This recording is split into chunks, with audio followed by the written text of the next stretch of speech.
Good afternoon, everyone. My name is Allison Leach, and I'm coming to you live from my office in Atlanta, Georgia. I chose to answer prompt number 3 for a couple of reasons. First and foremost, I'm fascinated by the fact that the United States can be a leader on so many issues, and yet our political system and government lags behind so many other nations in promoting gender parity and empowering women to aspire for leadership roles. As a graduate student in the Global Technology and Development Program, I've studied a lot about the Millennium Development Goals and researched more specifically about goal number 3, which aims to eliminate gender disparity and empower women. Women make up over 50% of most countries, and yet representation in legislative bodies as of 2005 was less than 15%, according to the United Nations Development Program. 2015 marks the 20th anniversary of the historic speech and argument raised by former Secretary of State Hillary Clinton at the United Nations Fourth World Conference on Women in Beijing in 1995. In her powerful 20-minute speech, Clinton argued that human rights are women's rights, and women's rights are human rights once and for all. She highlighted specific goals to strengthen families and societies by empowering women to take greater control over their own destinies, and stated that this cannot be fully achieved unless all governments, here and around the world, accept their responsibility to protect and promote internationally recognized human rights. Progress has been made, however, 20 years later, many of the issues and challenges women face, as detailed by Clinton, continue to plague the female global community. In looking at the health of our own democracy, women continue to face many opportunities that must be overcome in order to alleviate the continuing ambition gap between men and women in politics and positions of power. And it still takes a candidate.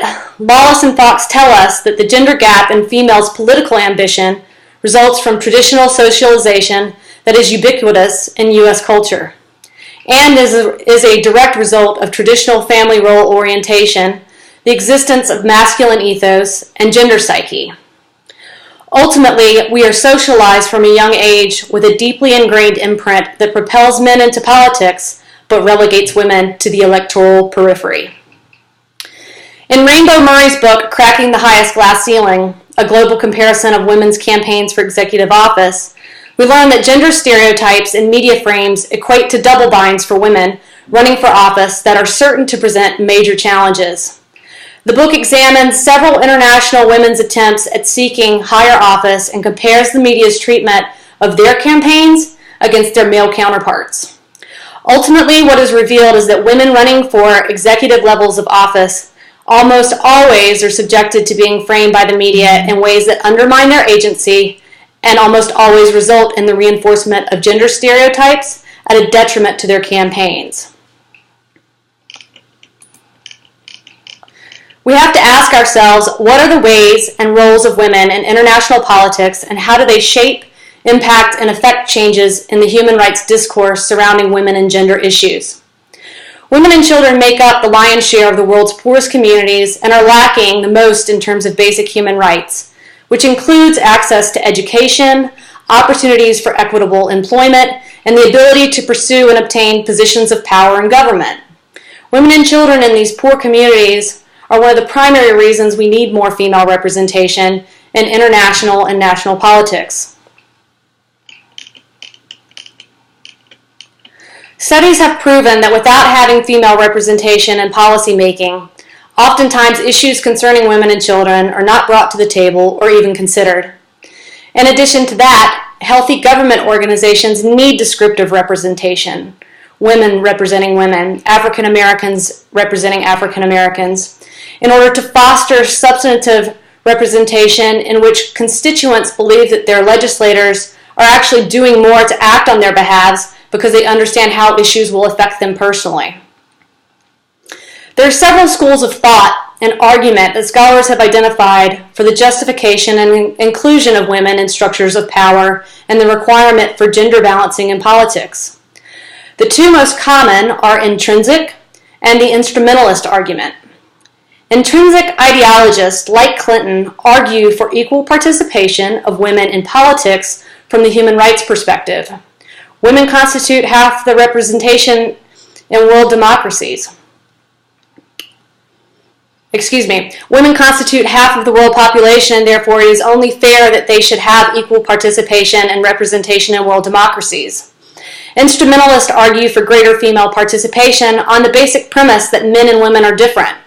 Women have different visions and concepts of politics owing to their sex and their gender roles as mothers. Therefore, it assumes that women in politics will bring a special caring focus and female values to politics.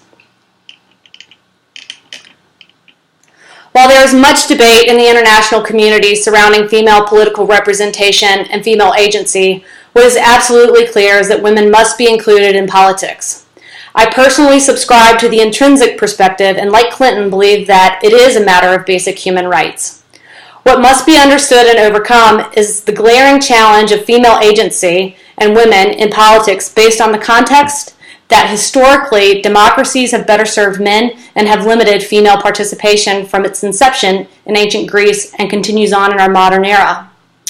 We have to ask ourselves, what are the potential solutions to overcome the gender disparity of females in politics and positions of power? The United Nations and other international organizations subscribe to the practice of affirmative action and quota systems. In addition to quota systems, we must educate men, women, and children on the danger of media frames and gender stereotypes that are pervasive in our own society if we are ever to overcome the plight of sexism and gender discrimination. I will leave you with this final thought.